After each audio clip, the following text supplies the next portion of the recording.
আসসালামু আলাইকুম। আমি পলি। আমি এখন একটি গল্প পড়ে শোনাচ্ছি। গল্পের নাম পরিযান। লিখেছেন ঈশিতা রহমান সানজিদা। পর্ব 4 থেকে 6 পর্যন্ত একসাথে পড়ে শোনাচ্ছি। তারপর পুত্র সন্তান জন্ম দেন তিনি। শুক্রবার মানে জুমার দিন জন্মেছে, তাই ছেলের নাম রাখা হলো জুম্মান। জুম্মান ওর মায়ের মতো কালো হয়নি, আব্বার গায়ের রং পেয়েছে শ্যামবর্ণ। আমি প্রথমে জুম্মানকে কুলে নিতাম না, রূপাই রাখতো বেশি। তখন আমি পরীর দেখাশোনা করতাম। পরীর বয়স 5 বছর হয়েছে, কিন্তু প্রতিটি পদে পদে আমি পরীকে দেখে অবাক হতাম। ছোট্ট পরী এতটা শক্ত তা কখনোই ভাবিনি আমি। আমি যখন ছোট ছিলাম তখন নাকি পোকামাকড় পশু পাখি অনেক ভয় পেতাম। আম্মা সবসময় বলতো। রূপার ক্ষেত্রেও তাই, কিন্তু পরী সম্পূর্ণ আলাদা। ওকে কখনো ভয় পেতে দেখিনি। আমাদের রকচটা গরুটার দিকেও সাহস নিয়ে এগিয়ে যেত ও।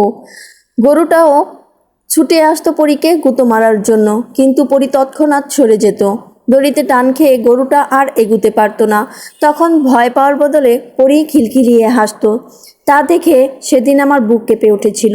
আমারও তখনও সাহস হয়নি ওই গরুর সম্মুখে দাঁড়ানোর। তারপর একদিন পরীকে সাপে কাটলো।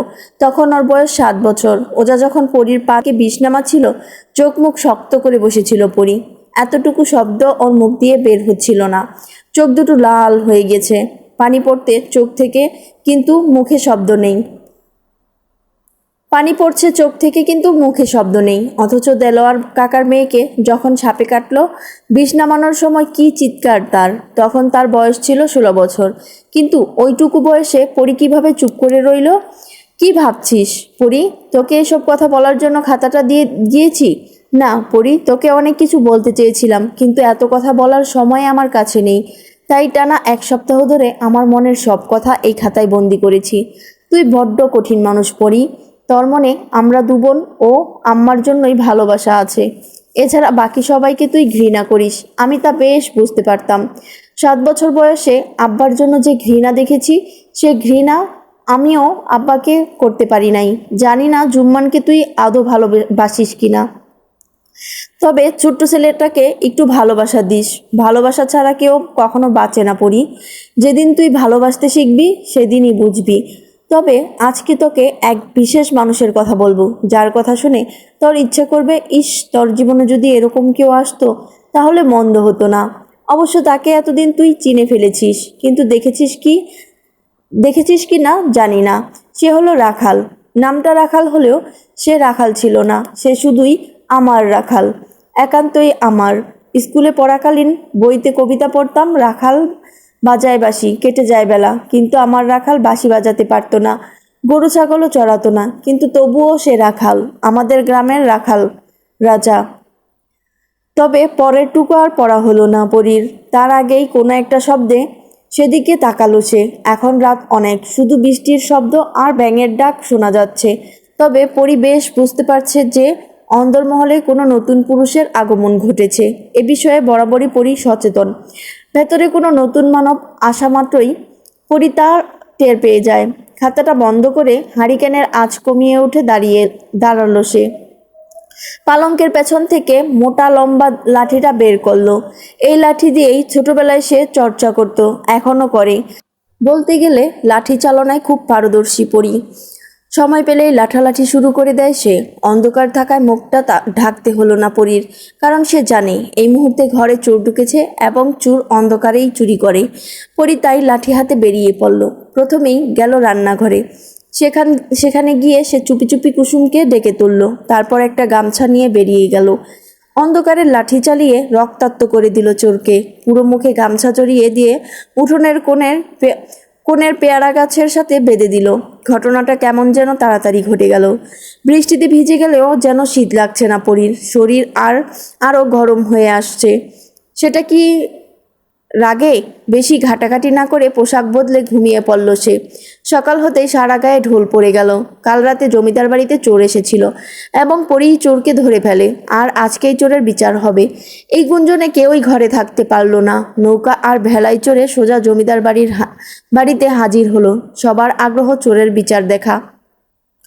সবাই ভাবছে চোরের এত সাহস হলো কিভাবে যে জমিদারের বাড়িতে হানা দেয়। সারা রাত ঘুমাতে না পেরে মাথা ব্যথা হয়েছে পালকের। মিষ্টি আর রুমিও একই একই অবস্থা। বাইরে লোকজনের আওয়াজ পেতেই ওরা বুঝলো যে বিচার আরম্ভ হতে চলেছে, তাই ওরা ঘর ছেড়ে বের হলো। একটু এগুতেই মুখোমুখি হলো আবেরজানের। তিনি বললেন, কই যাও তোমরা বিচার দেখতে? রুমি মাথা নাড়িয়ে হ্যাঁ বলতেই তিনি বাজখাই গলায় বললেন, বেডা গো, সামনে যাও তো। মাথায় কাপড় কই? মাথায় কাপড় দাও তাড়াতাড়ি। কোনো রকমে তিনজন মাথায় কাপড় টেনে অন্দরমহল থেকে বের হয়ে গেল। বাইরে এসে দেখলো অনেক মানুষ সেখানে, এক পাশে মহিলারা আরেক পাশে পুরুষ। পালক ভিড়ের মধ্যে নাইমকে খুঁজতে লাগলো, কিন্তু অত মানুষদের মধ্যে খোঁজা কি সম্ভব? এর মধ্যেই আফতাব উদ্দিন এসে চেয়ারে বসলেন, সাথে আখিরও। এছাড়া গ্রামের কয়েকজন মুরব্বীও আছেন। চোরকে টেনে আনলো দুজন লোক। গামছাটা সরিয়ে মুখ দেখাতেই সবাই অবাক হয়ে গেছে। এ তো উত্তরপাড়ার কানাই, ওর এত বড় সাহস হলো কিভাবে? আফতাবউদ্দিন গোমরা মুখে কানাইকে জিজ্ঞেস করলো, তুই আমার বাড়িতে চুরি করতে এলি কেন? কোন সাহসে? তাও আবার অন্দরমহলে ঢুকেছিস? কানাই কোনো জবাব দিল না। রাতভর বৃষ্টিতে ভেজায় এখন জ্বরে কাঁপছে, মুখ থেকে কথা বের হচ্ছে না। এরই মধ্যে আখির বলে উঠল, যাই হোক, চুরি করেছে যখন শাস্তি পেতেই হবে। গ্রামের সবাই আমার ভাইকে সম্মান করে, শ্রদ্ধা করে, আর কানাই যা করেছে তা অন্যায়। এতে আমাদের জমিদারিকে অপমান করেছে সে, তাই ওর কঠিন থেকে কঠিনতর সাজা হওয়া উচিত। বাকিটা গ্রামের মুরব্বীরাই ভালো বুঝবেন। বলেই সবার দিকে দৃষ্টি মেলল আখির। পালক, মিষ্টি আর রুমি যেন প্রাণ ফিরে পেল। নাইমরা তাহলে নিরাপদ, কিন্তু ওরা এখন কোথায়? পালক দৌড়ে ভেতরে চলে এলো। ওর পিছু পিছু মিষ্টি রুমিও এলো। বৈঠক ঘর পেরিয়ে ঢুকলো নাইমের ঘরে। ওরা রেডি হচ্ছিল। পালক গিয়ে এই প্রশ্ন ছুড়ে দিল, তোরা এখানে বাইরে কি হচ্ছে জানিস কিছু? নাইম জুতার ফিতা বাঁধছিল। পালকের কথায় এক পলক সেদিকে তাকিয়ে আবার ফিতা বাঁধতে বাঁধতে বলল, শুনলাম চোর ধরা পড়েছে, তাই আর বের হইনি। ভেবেছি একসাথে রেডি হয়ে বের হব। রুমি পালককে ঠেলে ওর জায়গায় দাঁড়িয়ে বলল, চোরটা কে ধরেছে জানিস? পরি। পরির নামটা শুনেই চমকে তাকালো নাইম। শেখর শার্টের বোতাম লাগাতে লাগাতে এগিয়ে এসে বলল, পরি ধরেছে? সর গিয়ে দেখি কেমন চোর ধরেছে আমাদের পরি। মিষ্টি শেখরের কলার চেপে ধরে ওকে থামিয়ে দিয়ে বলে, ছাগল কোথাকার, আমরা কত ভয় পেয়েছি জানিস? ভেবেছিলাম তোরাই বুঝি ধরা খেলি। শেখর কলার ছাড়িয়ে শার্ট ঠিক করতে করতে বলল, রাতে যে বৃষ্টি হয়েছে বের হতাম কিভাবে? ঘুম পেয়ে গেল তো তাড়াতাড়ি। নাইম উঠে সোজা বাইরে চলে গেল। বাকি সবাই বিচারে গিয়ে উপস্থিত হলো। পরি এখনো ঘুমে আচ্ছন্ন।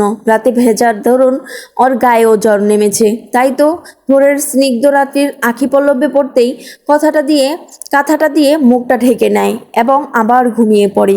কিন্তু এই ঘুমটা আর ধরে রাখতে পারল না পরি। কুসুম আর জুম্মান হন্তদন্ত হয়ে ছুটে পরির ঘরে ঢুকলো। ডেকে তুলল পরীকে। প্রথমে বিরক্ত হলেও পরে জুম্মানের কথায় অবাক চাহনিতে তাকালো পরি। জুম্মান বলেছে, পরি আপা, আব্বা কইছে কানাই কাকার হাত কাইটা ফালাইতে। চুরির সাজা নাকি এটাই ভালো। পরি ঘুম পুরোপুরি ছুটে গেছে। একটানে গায়ের কাঁথাটা সরিয়ে দিয়ে উঠে দাঁড়ালো। আলমারি খুলে নিচের বরকাটা গায়ে জড়িয়ে নিল। মেকআপটা আটকে দিল। চোখ দুটোও খোলা রাখলো না, পাতলা কাপড়ে ঢেকে দিল রক্তিম চোখ দুটো। তারপর সিঁড়ি বেয়ে নিচে নেমে এলো। অন্দরমহল থেকে বের হয়ে যেই না বৈঠক ঘর পেরুতে যাবে, তখনই বাদশাদে মালা মেয়ের হাত টেনে ধরে বলে, কই যাস? কম্পিত কণ্ঠে পরি বলে উঠল, আম্মা, কানাই কাকার হাত কাটবো আব্বাই। মালা মাথাটা হালকা নিচু করে জবাব দিল, পরি জোর গলায় বলে, আব্বা অন্যায় করতেছে আম্মা, আমারে যাইতে হইব, আমার হাত ছাড়েন। পরির কথায় হাতটা আরো শক্ত করে ধরলেন মালা। তুই যাবি না পরি? মনে আছে আমারে কি কথা দিছস তুই? মনে আছে আম্মা, আপনারে কথা দিছি আমার এই মুখ কোনো পুরুষরে দেখামো না, তার লাগাই বরখা পড়ছি। অহন হাত ছাড়েন আম্মা। কিন্তু মালা ছাড়লো না। সে মেয়েকে এত লোকের সামনে যেতে দেবে না কিছুতেই। জোরাজুরির এক পর্যায়ে জেসমিন এসে মালার হাত ছাড়িয়ে নিয়ে বলল, পরিরে যাইতে দেন আপা, কিছু হইব না, একটা মানুষের প্রাণ বাঁচবে। অতপর জেসমিন মাথা দুলিয়ে পরীকে যেতে বলল। এই প্রথম পরী কৃতজ্ঞতার সহিত তাকালো জেসমিনের দিকে। তারপর ছুটে গেল বিচারের সবাই। এদিক ওদিক না তাকিয়ে পরি দৌড়ে গিয়ে আফতাবের পাশে দাঁড়ালো। মেয়েকে এমন সময় কল্পনাও করেনি আফতাব। আর চোখে সামনে বসা মুরব্বিদের দিকে তাকিয়ে নিজের মেয়েকে বললেন, তুমি এখানে ঘরে যাও। পরি অত্যন্ত নমনীয় কণ্ঠে বলে, এখানে অন্যায় হইতেছে আব্বা, আর যেখানে অন্যায় হয় সেইখানে আমি থাকি তা আপনি জানেন। আফতাব উত্তর দিলেন না, তবে আখির বলল, কি অন্যায় পড়ি, তুই জানোস না যে কানাই চুরি করেছে? এই বিচারই ঠিক হবে, তুই ঘরে যা। ঘৃণা দৃষ্টিতে আখিরের দিকে তাকালো পরি, কিন্তু চোখ দুটো নেকাপের আড়ালে থাকায় তা আখির দেখতে পেল না। আব্বা, কানাই কাকা চোর হয়েছে তো আপনাগো কারণেই। একবার ভাইবা দেখেন, বন্যায় সব ভাইসা গেছে কাকার। অহন পোলাপাইন লইয়া কেমনে থাকবো কাকায়? আপনারা যদি সাহায্য করতেন তাইলে তো কাকায় চুরি করতে আইতো না। পরীর কথায় চুপ করে রইল আফতাব সহ সব মুরব্বীরা। কথাটা পরি ঠিকই বলেছে, এই বন্যায় তো কারোরই কাজ নেই, ভরসা করার মতো তো ওদের একজনই আছে, সেটা হলো আফতাব। আফতাবের উচিত ছিল গ্রামের সবার খেয়াল রাখার। পরি আবার বলতে লাগলো, পেটের ক্ষুধা কখনো ধর্ম মানে না। ক্ষুধা এমন একটা জিনিস যা সব ধর্মেই হার মানে। ক্ষুধার জ্বালা বড় জ্বালা, তা একটু বুঝেন। কানাই কাকার হাত না কাইটা তারে একটা কাম দেন, ওই হাত দিয়া খাইটা খাইব উনি। ওনার হাত কাটলে বউ পোলাপাইন গো কি খাওয়াইব? হ্যাঁ তো মরবই, তার সাথে বউ পোলাপাইনও মরবো। কাকা চুরি কইরা অপরাধ করছে, তার সাজা তো রাতভর পাইছে। অহন তার হাত কাইটা আপনারা অন্যায় কইরেন না। এমনও হইতে পারে কাকার হাত দুইটাই আপনাগো একদিন কাজে লাগবো। কথাগুলো শেষ করেই পরি পা বাড়ায় অন্দরমহলে। তবে এতটুকু সময়ে বলা কথাগুলো শুনে সবাই চুপ হয়ে গেল। আফতাবও কিছু বলল না। বিচারের বাকি কাজ তিনি মুরব্বীদের হাতেই ছেড়ে দিলেন। কেউ কোনো কথা বলতেছে না দেখে গ্রামের সবচেয়ে বেশি বয়স্ক যিনি, সে বলে উঠল, পরি তো হক কথাই কইছে। কানাইয়ের বড় কানাইয়ের বউ পোলাপাইন গো, কথাও তো ভাবতে হইব। তারপর তিনি আফতাবের দিকে তাকিয়ে বললেন, তুমি কি কও আফতাব? কানাই কানাই রে কি করবা? আফতাব মাথা নিচু করে বলল, আপনারা যা ভালো বুঝেন তাই করেন, কথা তো সব পরি বলেই দিছে। তারপর সিদ্ধান্ত নেওয়া হলো, কানাইকে কাজ দেওয়া হলো, সম্পানের সাথে, যাতে কটা টাকা রোজগার করে চলতে পারে। পেটের দায়ে সে এসেছিল জমিদার বাড়িতে চুরি করতে, কারণ এই গায়ে ধনী বলতে আফতাব। আরও কয়েকজন আছে, তবে এই মুহূর্তে তাদের ঘরবাড়ি ও নদীগর্মে বিলীন হয়ে আছে, তাই সে জমিদার বাড়িতেই এসেছে চুরি করতে। কিন্তু কপাল খারাপ যে পরীর হাতেই ধরা পড়ল। যখন ওর হাত কাটার নির্দেশ দেওয়া হলো, তখন সে হাউমাউ করে কেঁদেছিল, বারবার ক্ষমা চেয়েছিল তার হাত যেন না কাটা হয়, কিন্তু কেউ শোনেনি। এখন কানাই পরীর প্রতি কৃতজ্ঞ হলো, মনে মনে প্রতিজ্ঞা করলো কোনো এক সময় পরীকে কৃতজ্ঞতা জানাবে। নাইমের চোখ দুটো খুশিতে চকচক করছে পরীকে দেখে।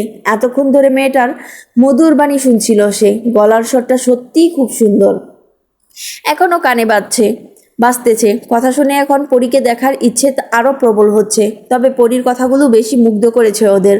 শেখর নাইমের কাঁধে হাত রেখে বলল, এই মেয়েকে দেখা অত সহজ হবে না নাইম। আশা দেখছি এখানেই ছাড়তে হবে, না হলে আশার জলে আমরাই পেঁচাবো। ঠোঁটের কোণে হাসি ফুটিয়ে নাইম বলল, ওহো, এখন মেয়েটাকে দেখার ইচ্ছা আরও গভীর হলো। প্রাথমিক বিদ্যালয়ে না গিয়ে আজকে ওরা জমিদারের বাগান বাড়িতে গেল। সেখানেও অনেক মানুষের উপস্থিতি, তবে বেশ কয়েকজন একটু বেশি অসুস্থ, তাই তাদের স্থানীয় একটা হাসপাতালে নেওয়ার ব্যবস্থা করতে বলল ওরা। এরই মধ্যে আরেকটা নৌকা এসে পাড়ে ভিড়ল। সেখান থেকে কয়েকজন লোক বেরিয়ে আসলো। তারা চারদিকে চোখ বুলিয়ে এগিয়ে গেল নাইমের কাছে। সবার সামনে থাকা লোকটাকে দেখে নাইম কিঞ্চিত হেসেই এগিয়ে গেল। লোকটাও সবিনয়ে হাত মিলানোর জন্য হাত বাড়িয়ে দিল। বিপরীত দিক থেকে নাইমও হাত বাড়িয়ে দিল এবং বলল, সেদিন আপনার নামটা জানা হয়নি আর নিজেরটাও বলা হয়নি। ব্যস্ততা দুজনেরই ছিল। যাই হোক, আমি নাইম আহমেদ। বিপরীত মুখে দাঁড়িয়ে থাকা ব্যক্তিটাও হেসে জবাব দিল, শায়ের। নামটা শুনে নাইমের চোখ দুটো হালকা ছোট হয়ে এলো। বলল, শুধুই শায়ের? লোকটা আবারও হাসলো, অদ্ভুতভাবে তাকিয়ে থেকে বলে উঠল, শেরান শায়ের। আশা করি এবার বুঝতে পেরেছেন। মেঘাবৃত সূর্যটা যেন কিছুতেই বের হওয়ার চেষ্টা করে না। সারাক্ষণ ওই মিশকালো মেঘের আড়ালে থাকে সে। একটু দেখা দিলে কি এমন ক্ষতি হয় তার? উল্টে দেখা না দিয়েই কত মানুষের ক্ষতি করে দিল। এইসব ভাবনা আপন মনে ভেবে চলেছে পরি। জানালার ধারে জলচৌকি পেতে বাইরের দৃশ্য আপন মনে দেখছে পরি। হাতের উপর হাত রেখে তার উপর মাথা দিয়ে স্থির চিত্তে দেখে যাচ্ছে আজকের মেঘমালা। এই ঘুমরা মেঘের উপর একরাশ ঘৃণা এসে জন্মায় পরির। তখনই মনে পড়ল সোনালির বলা কথাগুলো। সত্যিই কি পরি সবাইকে শুধু ঘৃণা করে, ভালোবাসে না কাউকে? তাহলে আজকে কেন কানাইকে বাঁচালো সে? সেটা কি ভালোবাসা নয়? তাহলে কি সেটা মায়া? হ্যাঁ, মায়াই হবে হয়তো। সোনালি এত কঠোর বলে এত কঠোর বলে গেল কেন পরীকে? সোনালি যখন চলে যায় তখন পরীর বয়স তো মাত্র 7 ছিল।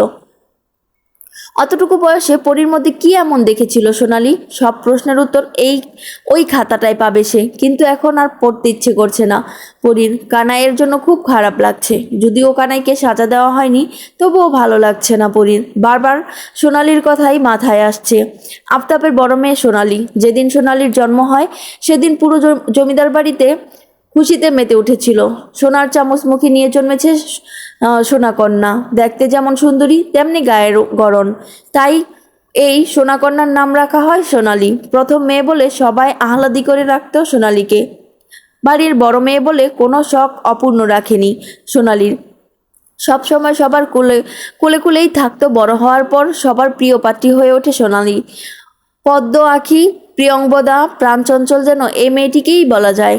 সব সময় হাসি খুশি আর সবার সাথে সুন্দর ব্যবহার করতো সে। গ্রামেরই একটা স্কুলে পড়তো। সব শিক্ষকদের পছন্দের তালিকায় সোনালি সব সময়ের জন্য জায়গা করে নেয়। কিন্তু এই চঞ্চল মেয়েটার মুখে গাম্ভীর্য এনে দেয় সময়। সে যেন সোনালির এই খুশিকে মানতে পারেনি। হিংসার তাড়নায় সে মেয়েটির মুখ থেকে হাসি কেড়ে নিল। সোনালির 5 বছর বয়সে মালা জন্ম দেন রূপালীর। তখন থেকেই জমিদার বাড়িতে কেমন গুমোট ভাব নেমে আসে। সবাই ভেবেছিল ছেলে হবে, কিন্তু মালা মেয়ের জন্ম দিয়েছেন। আবিরজান এত ক্ষুব্ধ হলেন, সাথে আফতাবও। একটা পুত্র সন্তানের জন্য শেষ করে দিলেন মালার প্রতি তার ভালোবাসা। মায়ের প্রতি অবহেলা দেখে সোনালির কোমল হৃদয় কেঁদে উঠল।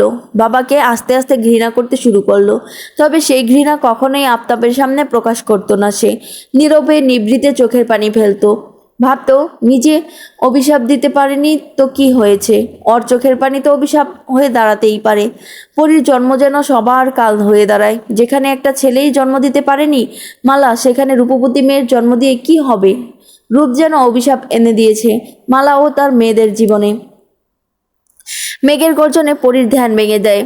ঝড়ো হাওয়া বইছে বাইরে। বাতাসে মেঝেতে লুটানো ঘাগরাটা ধুলছে। সামনের কোরানো চুলগুলো ও বাতাসের সাথে মেতে উঠেছে যেন। শীত লাগছে পরীর। জ্বরটা এখনো কমেনি, তবে এই জ্বর কখনোই কাবু করতে পারেনি পরীকে। আজকেও তার ব্যতিক্রম হলো না। তবে জলচৌকি থেকে উঠে দাঁড়িয়ে সে ঘরের সব জানালাগুলো বন্ধ করতে লাগলো। হঠাৎই তার একটা কথা মনে পড়ল। মালা বলেছিলেন সোনালি নাকি শহরে চলে গেছে। সেখানেই রাখালের সঙ্গে থাকে সে। আর ওই মেয়ে ডাক্তারগুলোও তো শহর থেকেই এসেছে। যদি ওরা সোনালির কোনো খোঁজ দিতে পারে। এসব ভেবে দ্রুত জানালা বন্ধ করে ঘর থেকে বের হয়ে গেল পরী। এক প্রকার ছুটেই চলে গেল মেহমানের ঘরের দরজায়। কিন্তু ভেতরে যেতে ওর শরীর কাঁপছে। জ্বরে নয়, একটু অস্বস্তি লাগছে ওর। যদি ওরা সোনালির খবর দিতে না পারে। পরী আস্তে আস্তে করে দরজায় হাত রাখতেই ঝনাত করে দরজা খুলে গেল। দরজা খোলার শব্দে পালক পেছনে ঘুরে তাকিয়ে পরীকে দেখে অনেক অবাক হলো। রুমি আর মিষ্টি ঘুমোচ্ছে। পালকও ঘুমানোর প্রস্তুতি নিতে যাচ্ছিল। বাগানবাড়ি থেকে ওরা তাড়াতাড়ি চলে এসেছে, কারণ আকাশের অবস্থা ভালো না, ঝড় হওয়ার সম্ভাবনা আছে। তাই ওরা তাড়াতাড়ি চলে এসেছে। দুপুরের খাবার খেয়ে একটু আগেই ঘরে এসেছে। রুমি মিষ্টি ক্লান্ত থাকায় ঘুমিয়ে পড়েছে। পরী গিয়ে সে পালকের সামনে দাঁড়ালো। ইতিমধ্যে ঘাম ছুটে গেছে পরীর। এমত অবস্থায় পরীকে দেখে পালক জিজ্ঞেস করে, কোনো সমস্যা পরী? মানে তুমি কিছু বলতে চাও? প্রশ্নটা ঝংকার তুলে দিল পরীর সারা শরীরে। কথা বলতে ওর ঠোঁট কাঁপছে। আচ্ছা, সোনালির সম্পর্কে কি কিছু জিজ্ঞেস করা ঠিক হবে? কিন্তু সোনালির জন্য বুকটা খুব জ্বালা করে পরীর। তাই সে আমতা আমতা করে জিজ্ঞেস করলো, আপনারা তো শহর থেকে আইছেন। পালক পরীর অবস্থা থেকে এগিয়ে এলো। সামনের জলচকিতে বসে ইশারায় পরীকে বসতে বলল। দু হাতে নিজের ঘাগরা খামচে ধরে এগিয়ে গিয়ে বসে পড়ে পরী। পালক মুচকি হেসে বলল, হ্যাঁ, আমরা শহর থেকেই এসেছি। পালকের সুন্দর আচরণে পরী যেন সাহস পেল। সে চট করেই বলে উঠল, আপনারা কি আমার সোনা আপার খবর আইনা দিতে পারবেন? কথাটা পালক বুঝলো না। তাই পরীর প্রশ্নের বিপরীতে সে প্রশ্ন করে, সোনা আপাকে চিনলাম না, সব গুছিয়ে বলো, তাহলে বুঝতে পারবো। আমার বড় আপা সোনা আপা শহরে থাকে। আর আপনারাও তো শহর থেকেই আইছেন। আমার সোনা আপার একটু খবর আইনা দিবেন? খুব ভালো হয় তাহলে। কতদিন আপারে দেখি না। পরীর মায়াবতী মুখখানি দেখে পালকের কষ্ট হলো। এই মুখটা দেখলে বোধ হয় পুরুষ কেন কোনো নারীও পরীকে ফেরাতে পারবে না। টসটসে জ্বলে ভরা চোখ দুটো সবাইকে ঘায়েল করার প্রধান অস্ত্র। তোমার আপা শহরে থাকে বুঝলাম, কিন্তু বাড়িতে আসে না? তোমার বাবাকে বললেই তো পারো, তোমাকে শহরে নিয়ে যাবে, তখন তুমি তোমার আপাকে দেখতে পারবে। পালকের কথায় পরি ঘন ঘন মাথা নেড়ে বলে, না আব্বা আমারে কোনোদিনও শহরে নিয়ে যাইব না, আপার কথা কইলে তো নিবই না। কেন, কি এমন করেছে তোমার আপা? দীর্ঘশ্বাস ফেললো পরি, নিচের দিকে তাকিয়ে বলতে লাগলো, আপা আমাগো গ্রামের একটা পোলারে ভালোবাসতো অনেক, কিন্তু আমার আব্বা মাইনা নেয় নাই, তার লাইগা আমার আপা হারে নিয়া শহরে চলে গেছে, আর আহে নাই। আব্বাই কইয়া দিছে এই বাড়িতে যেন আমার সোনা আপার নাম কেউ না নেয়। আম্মা অনেক কান্দে আপার লাইগা, তাই আমি একবার আপার লগে দেখা করতে চাই। পরীর কথার মাঝে একরাশ কষ্ট দেখতে পেল পালক। মেয়েটাকে প্রথম দেখে বদমেজাজি ভাবলেও এখন সে বেশ বুঝতে পারছে যে পরীর কঠোরতার পেছনে রয়েছে এক সাগর কমলতা, ঠিক নারিকেলের মতো উপরে শক্ত খোসা, যে ভাঙতে পারবে একমাত্র সেই পারবে কমলতা স্পর্শ করতে। পালক এবার বুঝতে পারছে যে এই বাড়ির বড় মেয়ের সাথে কারো কোনো সম্পর্ক নেই, কিন্তু মেজ মেয়ে সে কোথায় এখন? উত্তর জানতে তাই সে জিজ্ঞেস করলো, আর তোমার মেজ বোন এখন কোথায়? পরি মাথা নিচু করে রেখে জবাব দিল, রূপা আপার বিয়া হইয়া গেছে। বুঝলাম, কিন্তু পরি শহরটা তো আমাদের গ্রামের মতো ছোট না যে খুঁজলেই তোমার আপাকে পেয়ে যাব। তাছাড়া তোমার আপাকে তো আমি কখনো দেখিনি, আর আমি মেয়ে হয়ে কিভাবে তোমার আপাকে খুঁজবো? এভাবে খোঁজা তো সম্ভব নয়, তবে চেষ্টা করে দেখব। মনটা খারাপ হয়ে গেল পরির। এটা এটার ভয় পাচ্ছিল সে, হয়তো ওরা কেউই সোনালির খবর দিতে পারবে না। গুমরা মুখেই পরি বলল, তাহলে কি কোনোদিন আবার খোঁজ পাবো না? কথাটা বলেই উঠে দাঁড়ালো পরি, ছোট ছোট পা ফেলে দরজা দিয়ে বেরিয়ে গেল। স্থির নয়নে তা দেখলো পালক। আজকে পরির আচরণে বেশ অবাক হয়েছে পরি। দুদিন আগেও তো ওদের থাকা নিয়ে কত কথা শোনালো, আর আজকে এভাবে মিশে গেল। তবে পরীর সাথে সাক্ষাৎ হয়ে বেশ ভালোই লাগলো পালকের। মেয়েটা সুন্দর, তবে কথাগুলো যেন আরও বেশি সুন্দর। বিকেল গড়িয়ে সন্ধ্যা হতে যেন ঝড়টা আরও বাড়লো। আফতাব আজকে বোধহয় বাড়িতে ফিরতে পারবে না। এই ঝড়ের মধ্যে কোনো মাঝি নৌকা চালাবে না। পুরো জমিদার বাড়িতে অচেনা তিন পুরুষ ছাড়া আর কোনো পুরুষ নেই। নাইম বারান্দায় দাঁড়িয়ে বৃষ্টি দেখছে আপন মনে। জড়ো হাওয়া গায়ে লাগছে, শীত করছে, কিন্তু ঘরে যেতে ইচ্ছে করছে না তার। উল্টে হাত বাড়িয়ে সে বৃষ্টির পানি ছুঁয়ে দেখছে। সকালের কথা ভাবছে নাইম এখন। অল্প সময়ের ব্যবধানে কত কথাই বলে গেল পরি, অথচ ওই সময়টুকু বারবার চোখের সামনে ভেসে উঠছে। পরীকে এক পলক দেখার ইচ্ছা যেন বাড়ছে নাইমের। আজকের রাতে কি তাহলেও ঘুমাতে পারবে, নাকি পরীকে দেখতে যাবে? নাইম স্থির করলো, আজকে যেভাবেই হোক অন্দরে সে ঢুকবেই। তার উপর আজকে কেউ নেই বাড়িতে। আসিফ এসে নাইমকে এভাবে দাঁড়িয়ে থাকতে দেখে বলল, এই ঠান্ডায় এভাবে দাঁড়িয়ে আছিস কেন তুই? চল ভেতরে। নাইম বৃষ্টিতে স্থির রেখে বলল, আজকে পরীকে দেখতে যাব। এই ঝড়ের মধ্যে পাগল হয়ে গেছিস তুই? সকালে কি হলো দেখলি না? পরী যেমন মেয়ে তাকে বেঁধে ফেলবে আমি নিশ্চিত। পরী যেমন মেয়ে তোকে বেঁধে ফেলবে আমি নিশ্চিত। এরকম করিস না, নিজের পায়ে নিজে কুড়াল মারিস না, চল ঘরে। কিন্তু নাইম তা মানল না, সে পরীকে দেখবেই দেখবে। এ নিয়ে কিছুক্ষণ কথা কাটাকাটি করলো আসিফ আর নাইম। আসিফ ভয় পেতে লাগলো, আর নাইম ওকে সাহস দিতে লাগলো, কিন্তু ভাগ্য যেন ওদের সহায় হলো না। তখনই সদর দরজা খোলার শব্দ এলো। অন্ধকারে একটা অবয়ব দেখতে পেল দুজনেই, তবে বুঝতে পারলো না সে কে। তাই ওরা পূর্ণ দৃষ্টি নিবদ্ধ করলো আগন্তুকের দিকে। বারান্দায় হারিকেন জ্বলছিল বিদায় আগন্তুক সেদিকেই আগে গেল। সাথে সাথে ব্যক্তির মুখটা স্পষ্ট হয়ে উঠল। অস্পষ্ট সুরে নাইম বলে উঠল, আপনি? ঠোঁটের কোণে কিঞ্চিত হাসি ফুটে উঠল শায়েরের। বৃষ্টিতে ভিজে সে একাকার, হাসি মাখা ঠোঁট দুটো কাঁপছে তার।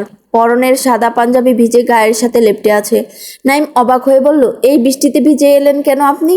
এই সময় ভেজা ভালো না, জ্বর আসতে পারে, তাড়াতাড়ি পাঞ্জাবি বদলে ফেলুন। শায়ের নাইমের ঘরের মুখোমুখি ঘরটাতে প্রবেশ করে, পাঞ্জাবি খুলে আরেকটা পাঞ্জাবি পরে নেয়। দড়িতে ঝোলানো গামছাটা দিয়ে মাথার চুলগুলো মুছতে লাগলো সে। আফতাব বাড়িতে নেই বলেই শায়েরকে আসতে হলো, না হলে তার ঠেকা পড়েছে এই ঝড়ের মধ্যে আসতে। কোন মাঝি আসতে চায়নি, কোনো মাঝি আসতে চায়নি বিদায় সে নিজে এসেছে নৌকা চালিয়ে, সাথে কাঠ ভেজাও হয়েছে। আফতাবের সবচেয়ে বিশ্বস্ত লোক হলো সে শায়ের, বলতে গেলে ডান হাত। আখিরের থেকে সে শায়েরকে বেশি ভরসা করে। সব কাজের দায়িত্ব একমাত্র শায়েরকে দিয়ে নিশ্চিত হতে পারেন সে। কোনো কাজে আজ পর্যন্ত দেরি করেনি শায়ের। তাছাড়া ওর কাজের হাত চমৎকার, বলতে গেলে যেখানে হাত দেয় সেখানেই সোনা পায়। এই জন্য আফতাব একটু বেশি এবং বেশি স্নেহ আর বিশ্বাস করে শায়েরকে। এমনকি শহর থেকে ডাক্তার আনার জন্য শায়েরের হাত আছে। শায়েরের পরামর্শেই আফতাব ডাক্তার এনেছেন। শায়ের বলেছে এতে নাকি আফতাবের নাম বাড়বে, সবাই আরও বেশি বেশি শ্রদ্ধা করবে তাকে। হয়েছেও তাই, সবার মুখে মুখে এখন আফতাবের গুণগান ছাড়া কিছুই শোনা যায় না।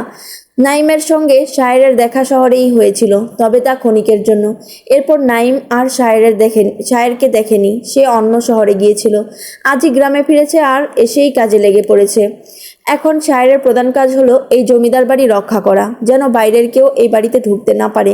কিন্তু এই মুহূর্তে ক্ষুধায় পেট জ্বলছে ওর, কিছু না খাওয়া অবধি সে কিছুই করতে পারবে না। তাই সে ছাতা হাতে বের হলো।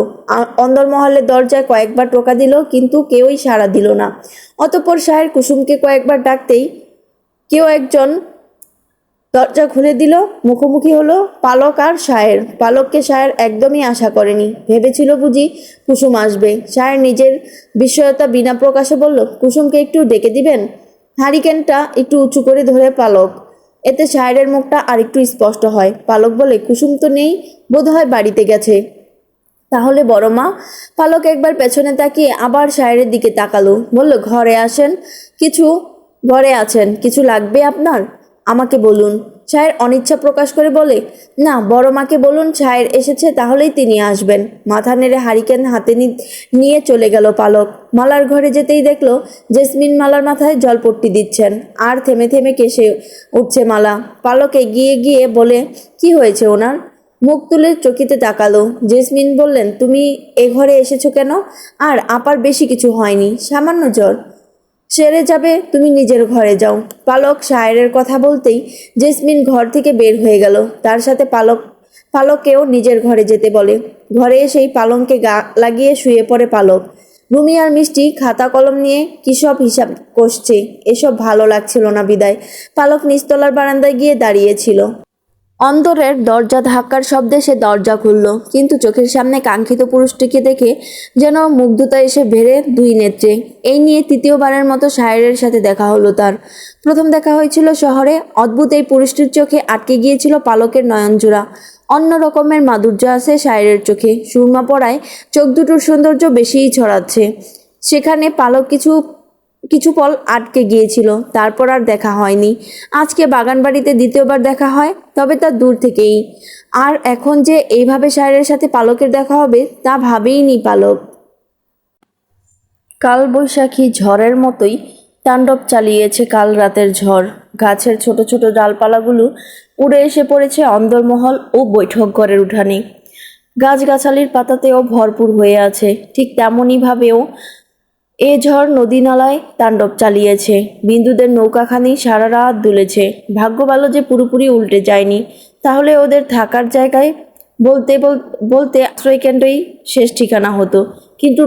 কিন্তু নৌকায় দুটো ফুটো হয়ে গেছে, চুয়ে চুয়ে পানি ঢুকেছে সারা রাত। বিন্দুর মা চন্দনা দেবী আর সখা নৌকায় পানি ফেলেছে।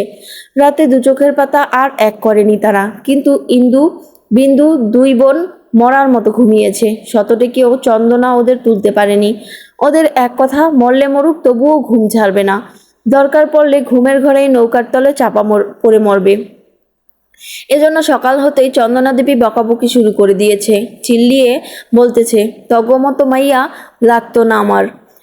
সব পোলাডারে নিয়া সারা রাত জল হেসলাম, আর সেমরি দুইটা গতরে তেল লাগাইয়া ঘুমাইল। হারামজাদি, হতচ্ছাড়ি, তোর বাপের তো খবর নাই। আইস খাবি কি? গলায় ঢালনের মতো কিছু নাই। আমি মরি আমার জ্বালায়, কেউ একটু দেহেও না। এত মানুষ মরে, আমি মরি না কেন? কপাল চাপড়াতে চাপড়াতে চন্দনা নৌকায় বসে বসে আধা ভাঙ্গা গামলা নিয়ে পানি ফেলছে, সাথে চোখের পানিও ফেলছে। ছেলে মেয়েদের নিয়ে আর পারছে না চন্দনা। বিয়ের পর থেকেই কষ্ট করে আসছে। স্বামী মহেশ মাছ বিক্রি করে কোনো রকমে সংসার চালায়, তবুও কিসের যেন কমতি থেকেই যায়। সব টাকাই যদি সংসারের পিছে খরচ হয়ে যায় তাহলে সঞ্চয় করবে কি? মেয়ে দুটোও তো বড় হয়েছে, বিয়ে দিতে হবে তো। কিভাবে কি করবে তা ভেবে ভেবে চন্দনার দুঃখের শেষ নেই। কিন্তু মহেশ অত ভাবে না। কিভাবে দুটো টাকা সঞ্চয় করবে মেয়ে বিয়ের জন্য তাও ভাবে না। 3 সন্তানকে মহেশ খুব ভালোবাসে, বিশেষ করে বড় মেয়ে বিন্দুকে। কেননা বিন্দু নাকি দেখতে একদম মহেশের মতো। শ্যামলা গায়ের রং, চোখ, এমনকি স্বভাবটাও মহেশের মতোই। এজন্য মহেশ বাকি সন্তানদের থেকে বিন্দুকে একটু বেশি স্নেহ করে। এজন্য প্রায়ই মহেশের সাথে ঝগড়া হয় চন্দনার। মেয়ে মানুষ, বাড়ন্ত বয়স, কখন কি ভুল করে বসে কে জানে। তাছাড়া মেয়ে তো আরেকটাও আছে, ওকেও তো বিয়ে দিতে হবে। চন্দনার কথা যেমন আগেও কেউ কানে নেয়নি, তেমনি আজকেও কেউ কানে নিল না। ইন্দু ইন্দু গিয়ে মাটির চুলা জ্বালাতে বসে পড়ল। আর সখা নিজের সেরা গামছায় করে আনা ফলপাকুড় বের করতে বসলো। বিন্দু কলা গাছের ভেলাটা নিয়ে বের হয়ে গেল। ঝড় থামলেও মেঘ কমেনি, তার সাথে গুড়ি গুড়ি বৃষ্টিও পড়তেছে। কিন্তু এই বৃষ্টি বিন্দুকে ভেজাতে ব্যর্থ। ভেলা নিয়ে শাপলা বিলে এসেছে সে। হাতের বাঁশটা ভেলার উপর রেখে উবু হয়ে বসে কতগুলো শাপলা তুললো। আরও কিছু শাপলা তুলতে হাত বাড়াতেই একটা নৌকা এসে ধাক্কা দিল ভেলায়। কেঁপে উঠল বিন্দু। পড়ে যেতে গিয়েও পড়ল না, উঠে দাঁড়িয়ে বলল, মা গো মা, এমনে ঠেলা মারে কেউ? আর একটু হইলেই পইরা যাইতাম গা। নৌকা থেকে বেরিয়ে এলো সাম্পান। এক লাফে বেলায় উঠে দাঁড়ালো বলল, এখানে কি করস? মনে হয় বোঝো না কিছু। শাপলা না নিলে খাইতাম কি? কেন, তোর বাপে কই গেছে? বিন্দু আরো কিছু শাপলা তুলতে তুলতে জবাব দিল, গঞ্জের হাটে গেছে কাইল, ঝড়ের লাইগা আইবার পারে নাই। সম্পান কিছু বলল না। এদিক ওদিক তাকিয়ে লোকজন দেখে নিল। না, কেউ নেই। সম্পান আরেকটু এগিয়ে এসে বলল, জানোস বিন্দু, শহরের ডাক্তারবাবু আমার কাছে পরীর কথা জিগায়। বিন্দুর হাত থেমে যায়। উঠে দাঁড়িয়ে অবাক হয়ে বলে, তুমি কিছু কইছো বাজি? পাগল নাকি কিছু কমু? আমার মনে হয় আমার কথা বিশ্বাস করে নাই। পরী রেহাই দেখতে চায়। কও কি? এই কথা তো পরীরে জানাইতে হইব। পরী জানলে কি করব কে জানে। সম্পান বিন্দুকে আশ্বাস দিয়ে বলে, কিচ্ছু হইব না রে, আমাগো পরী সব সামাল দিতে পারবো। আইজ রাইতে যাবি, তোরে পদ্মায় ঘুরামুনে। বিন্দুর মুখে হাসি ফুটে উঠল। বলল, পরিবানুরেও কইও, ও যাইবনে। বাইর হইতে পারবো না তো পরি, তাইলে নিয়া যামনে। তুই তৈয়ার হইয়া থাকিস তাইলে। সম্পান আর কথা না বাড়িয়ে নৌকা নিয়ে চলে গেল। অনেক কাজ তার। আজকে ওষুধ আনতে শহরে যেতে হবে তার। সারাদিন কাজ করলেই রাতে ছুটি পাবে সে। শাপলাগুলো একসাথে জড়ো করে বেঁধে নিল বিন্দু, তারপর দাঁড়িয়ে বাঁশটা হাতে নিয়ে চলল নিজের গন্তব্যে। এর আগেও অনেকবার সে সাম্পানের সাথে পদ্মায় ঘুরতে গিয়েছিল, তবে পরীর সাথে হাতে গোনা কয়েকবার গিয়েছিল লোকচক্ষুর অন্তরালে। পরী জমিদার বাড়ির সবাইকে ধোকা দিয়ে তো সবসময় আসতে পারে না, তাই বিন্দু আর সম্পানই ঘুরতে যেত। সম্পান মাঝি হলো পদ্মার রাজা, আর বিন্দু হলো পদ্মারানী। এই উপাধি পরী ওদের দিয়েছিল। সম্পান বিন্দুর ভালোবাসা একমাত্র সাক্ষী হলো পরী। তাকে বিন্দুর সাথে পরীর বন্ধুত্ব যেন আচমকাই হয়ে গেছে। পরী তখন ছোট ছিল। গ্রামের কারো সাথেই সে বন্ধুত্ব করতে চাইতো না। অনেক ধনী পরিবারের সন্তান থাকতেও গরিব হিন্দু সম্প্রদায়ের এই মেয়েটিকেই সে নিজের বন্ধু হিসেবে বেছে নেয়। দুজনের প্রাণের সখী। মুদি দোকান ছিল মহেশের, তবে সেটা বিন্দুই চালাতো বেশি। ঘুরতো পরের নৌকায়, জাল ফেলতো নদীতে। ওই দোকানে এসেই বিন্দুর সাথে প্রথম পরিচিত হয় পরী। গজদন্তনের হাসিতে সেদিন সে পরী কি মাধুর্য দেখেছিল তা একমাত্র পরীই জানে। বিন্দুর পরনে সুতি শাড়িটা সবসময় নোংরা ধুলোবালি মাখা থাকাতেও পরী ওকে জড়িয়ে নিত নিজ বক্ষে। বিন্দুর শতবাদাও সে মানত না। পরীর নিরহংকারতা দেখে বরাবরই মুগ্ধ বিন্দু। না আছে রূপের অহংকার, আর না আছে টাকা পয়সার অহংকার। এজন্য বিন্দুর প্রিয় পাত্রী পরী। শাপলাগুলো মায়ের কাছে রেখে বিন্দু ভেলা বিড়ালো জমিদার বাড়ির ঘাটে। ভয়ে ভয়ে পা ফেললো জমিদার বাড়ির চৌকাঠে। দেলোয়ার লতিফ বাধা দিল না বিন্দুকে, কারণ তারা জানে বিন্দু পরীর সাথে দেখা করতে এসেছে। তবে বিন্দুর ভয়ের একমাত্র কারণ হলো আবেরজান। বিন্দু বিধর্মী হয়, তাকে ঘরে আসতে দিতে চান না আবেরজান। বিন্দুকে দেখলেই দূর দূর করে তাড়িয়ে দেন। সেজন্যই বিন্দু লুকিয়ে আসে এই বাড়িতে। এখন বন্যা থাকায় আসতেই পারে না। জেসমিনকে বলে পরীর ঘরের দিকে পা বাড়ায় বিন্দু। যাওয়ার আগে আবেরজানের ঘরে উকি দিতে ভুলে না সে। আচমকা বিন্দুর আগমনে হকচকিয়ে গেল পরি, তবে নিজের সখীর প্রতি তার অভিমানও কম জমেনি। এতদিন কোথায় ছিল? তাই সে অভিমান মিশ্রিত কণ্ঠে বলে, তুই এইখানে আইসোস কেন? কেটা তুই? হাসলো বিন্দু, সাথে সাথেই ওর গজদারটা যেন উদয় হলো। পরি একধানে শ্যামকন্যার হাসি দেখলো, যেন মুক্ত ঝরছে ওই হাসি থেকে। বিন্দুর হাসি দেখে পরি বলতে ইচ্ছে করছে, এইভাবে হাসিস না, আমার খুব হিংসে হয়।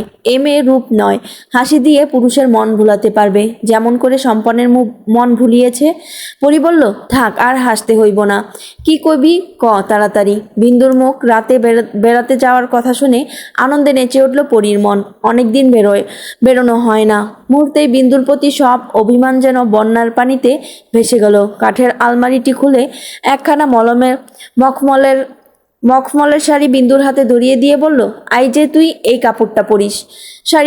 শাড়িটাতে হাত বুলিয়ে বিন্দু পরির দিকে তাকিয়ে বলে, তুই তো কাপড় পরস না পরিবানু, তাহলে এত সুন্দর কাপড় পাইলি কই? পরি চটজলদি আয়নার সামনে থেকে দুটো ফিতা এনে বিন্দুর হাতে গুজে দিয়ে বলে, সোনা আপার ঘরে পাইছি, এই কাপড় তো কেউ পরব না, তাই তরেই দিলাম, নিয়ে যা আইস পরিস, তরে খুব সুন্দর দেখাইব। খুশি হলো বিন্দু। শাড়িটা নেতিয়ে পড়া আঁচলটা দিয়ে পেঁচিয়ে নিয়ে বের হলো সে। উঠানে আসতেই দেখলো মালা বারান্দায় বসে কাশছে। বিন্দু সেদিকে এগিয়ে গিয়ে বলল, জেডি তোমার শরীরটা আইচো খারাপ? যেদিনই আহি সেইদিনই দেখি অসুখ তোমার। পরির বাপরে কইয়া একটা ডাক্তার দেখাও, কবিরাজরে তো কতই দেখাইলা। বিন্দুর প্রশ্নের উত্তর না দিয়ে মালা জিজ্ঞেস করে, আইস পরি কি দিল তোরে? তাড়াতাড়ি বাড়ি যা, পরির দাদি দেখলে চিল্লাইব। বিন্দু আর দেরি করলো না, দৌড়ে চলে গেল। ঘাটে গিয়ে ভেলায় চড়তেই দেখলো শহরে ডাক্তারদের নৌকা ভিড়ছে। ওদের দেখে বিন্দুর মনে পড়ে গেল সম্পানের কথা। পরীকে আসল কথা বলতেই ভুলে গেছে, রাতে বলে দেবে ভেবে বিন্দু ভেলা ভাসালো জলে। নিজ ঘরে এসে বিশ্রাম নিচ্ছে নাইম, শেখর আর আসিফ। আজকে পালকের মুখে সবই শুনেছে ওরা, এমনকি অবাকও হয়েছে। হয়তো অনেকগুলো বছর পেরিয়ে গেছে সোনালির চলে যাওয়ার, এর মধ্যে একটিবারও মেয়েকে ফিরিয়ে নেওয়ার কথা ভাবেনি। আশ্চর্যান্বিত হয়ে শেখর বলে, এই জমিদার মশাই অদ্ভুত রে, মেয়েটাকে ফিরিয়ে আনা তো দূরের কথা, একবার খোঁজও নেয়নি। ব্যাপারটা অদ্ভুত, তাই না? পালঙ্কের উপর দুপা তুলে বসে আছে আসিফ, আর নাইম শুয়ে আছে। শেখরের কথা শুনে নাইম উঠে বসে বলল, মেয়ের থেকে নিজের আত্মসম্মানটাই বড় করে দেখেছেন জমিদার, এজন্যই মেয়ের কোনো খোঁজ নেননি। তাছাড়া আমার মতে দোষটা তো একা জমিদারের নয়, ওনার মেয়েরও আছে। সেও চাইলে এখানে আসতে পারত। জমিদার হয়ে কিভাবে তিনি তার মেয়েকে একটা নিচু পরিবারের ছেলের সাথে বিয়ে দিবে? দুজনের কথার মধ্যে আসিফ বলে উঠল, ওটাই প্রধান সমস্যা। কিন্তু ভালোবাসা তো বলে কয়ে আসে না, এরা হুটহাট করে এসে মনের মধ্যে গেঁথে যায়। কথাটা বলে একটু থামলো আসিফ, তারপর নাইমকে জিজ্ঞেস করে, আচ্ছা নাইম, তুই যে পরীকে দেখতে চাইছিস, মানে তোর দেখার ইচ্ছা, এটা কি শুধুই ইচ্ছা না অন্য কিছু, ভালোবাসা নাকি আকর্ষণ? চটজলদি উত্তর দিতে পারলো না নাইম। সত্যি কথাই তো বলেছে আসিফ, সে কি শুধু ইচ্ছে পূরণ করতে এই পরীকে দেখতে চায়, নাকি এর মধ্যে অন্য কিছু আছে? কিছুক্ষণ ভেবেই নাইম বলল, জানি না কেন ওই মেয়েটাকে দেখারই এত ইচ্ছা করছে। যদি এটাকে আকর্ষণ বলে তাহলে তাই, আর যদি ভালোবাসা বলে তাহলে। দীর্ঘদিন পর মেঘের মুলুকে চাঁদ ভেসেছে আজ। পূর্ণচন্দ্র নয়, অর্ধচন্দ্র, কিন্তু এই অর্ধেক চাঁদটাই পুরো পৃথিবীকে আলোকিত করে তুলেছে। নৌকাগুলো হালকা দূর থেকেই দৃশ্যমান হয়ে উঠেছে। চাঁদের আলো পড়ছে পানিতে, চিকচিক করে উঠেছে পানি। ঢেউয়ের সাথে সাথে যেন চাঁদও নেচে উঠছে। নৌকার কোনায় বসে পানিতে পা ডুবিয়ে দিয়েছে পরি। মাথার ঘুমটা ফেলে বড় করে শ্বাস নিল সে। মুহূর্তেই যেন লুফে নিল প্রকৃতির সব ঘ্রাণ। এই ঘ্রাণটা খুব পরিচিত পরির। এটা তো নূরনগরের গ্রান। মুক্তি পাওয়ার মজাই যেন আলাদা। বেশ কয়েকবার বের হয়ে সে বুঝতে পেরেছে। নৌকার অপর প্রান্তে সাম্পান বসে আছে বৈঠা হাতে, আর অর্কুল ঘেঁষে বসেছে বিন্দু, পরনে পরির দেওয়া মখমলের কাপড়টা বেনি করে তাতে ফিতাও গুজেছে। সম্পানাসকে মুগ্ধ হয়ে দেখছে তার পদ্মরানীকে, আর বিন্দু বারবার লাজুক হাসছে। সোয়ের কারণে ওপাশে বসে থাকা পরীকে ওরা দেখতে পারছে না। ওরা নিজেদের মতো সময় কাটাচ্ছে, আর পরীকে একা ছেড়ে দিয়েছে। একাধারে পানিতে পা ভিজিয়ে যাচ্ছে পরী। ইচ্ছে করছে শব্দ করে হাসতে, কিন্তু ওর মা যে ওকে বারণ করে দিয়েছে জোরে হাসতে, সেজন্য হাসতেও পারছে না সে। তবে প্রকৃতি যেন আজ পরীর জন্যই সেজেছে। তাদের প্রধান কাজই যেন পরীকে খুশি করা। পরী পা ডুবাতে ডুবাতে হাঁক ছাড়লো, ও সম্পান মাঝি, ও পদ্মার রাজা, তোমার রানীরে ঘরে তুলবা কবে? ওপাশ থেকে সম্পানও জোর গলায় বলল, বন্যা যাক, তারপর শহরে যামু কামে। যদি কাম পাই তাহলে এই শীতের মধ্যেই ঘরে তুলুম বিন্দুরে। সম্পানের কথায় লাজুক হাসে বিন্দু। মুক্তঝরা সেই হাসিতে বরাবরের মতো এবারও মুগ্ধ নয়নে দেখে সম্পান। পরি আরও কিছু বলতে নিলে দূর থেকে নৌকা আসতে দেখে তাড়াতাড়ি ছোঁয়ের ভেতর ঢুকে পড়ে। বিন্দুও পরির দেখা দেখি ছোঁয়ের ভেতরে পরির পাশে গিয়ে বসে। নৌকা কাছে আসতেই শায়েরের গলার আওয়াজ ভেসে আসে, আরে সম্পান, তুমি?